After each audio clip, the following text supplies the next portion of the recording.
Well, hello there. Just wanted to talk to you today about the failings of Royal Mail. I just happened to stumble across an article in the ukip news on the website about the Royal Mail. It goes on about how that they're determined to destroy themselves by 2030.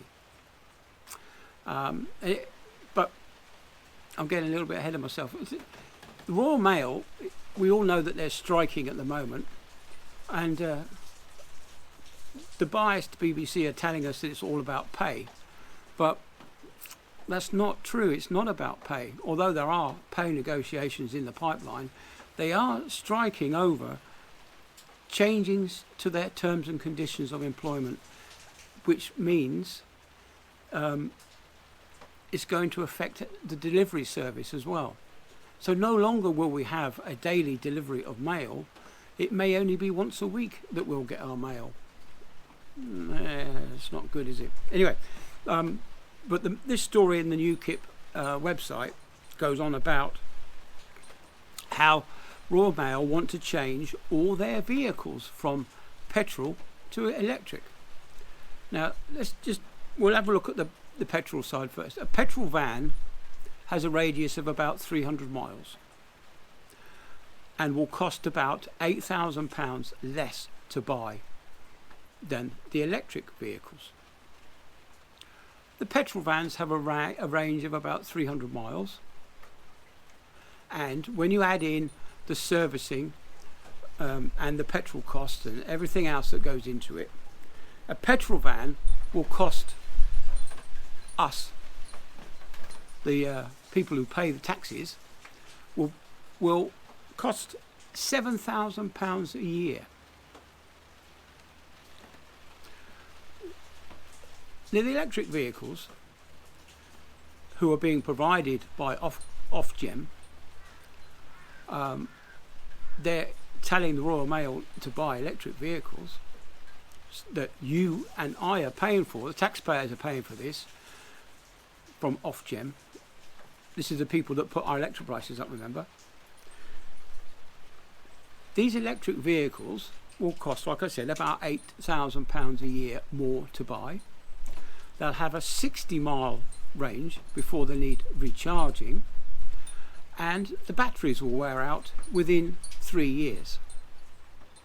And the batteries will cost about 12 grand. So not only will it cost us 35 grand to buy these new electric vehicles, it will then, within 3 years, it's going to cost us another 12 grand. And these electric vehicles will cost us about £21,000 a year to run. That's including the batteries and everything else, the charging and all that kind of rubbish that goes into it. Now, currently, at the moment, Royal Mail is running at about £1 million a day loss. Yeah, incredible, isn't it? Royal Mail is running at £1 million a day loss. And by 2030, Royal Mail will be running at a loss of about £3 million a day. It's just incredible, isn't it? So do we really think that they're going to put up our stamps by 4 times just to cover the cost of these electric vehicles? And what we also haven't brought into the equation is that each of these electric vehicles will need a charging point, and these charging points cost around about £4,000 each to install. So that's £41,500 times £4,000 just for the charging points, and then 41,500 times £21,000 a year to maintain these vehicles. It just doesn't make sense. I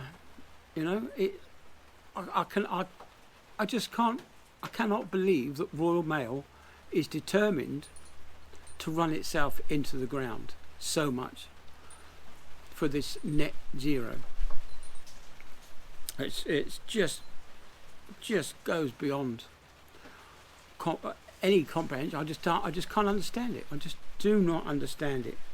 So anyway, what they've actually written here is the cost of running a fleet of Fiat Diablos would cost £7,980 times £41,500, which equals £331.2 million a year to run. That's the fleet of vehicles that we've got now. Now, if you add in a mixture of these electric vehicles, there's these I think it's a Peugeot e-Expert and e-Partner, which round out the figures will cost us £21,000 a year to run. Multiply that by £41,500. That's going to cost us £871.5 million a year to run. These numbers are absolutely staggering. It goes on to say this will increase the present company loss of £1 million a day to £2.8 million a day. It's just not sustainable, is it? Anyway, I rabbited on. So that's it. Royal Mail are they've set their course for destruction, and so it's just a matter of sitting back and watching what happens at my expense, at your expense. Anyway, that's enough of that. So that's it. Royal Mail. Goodbye. See you later.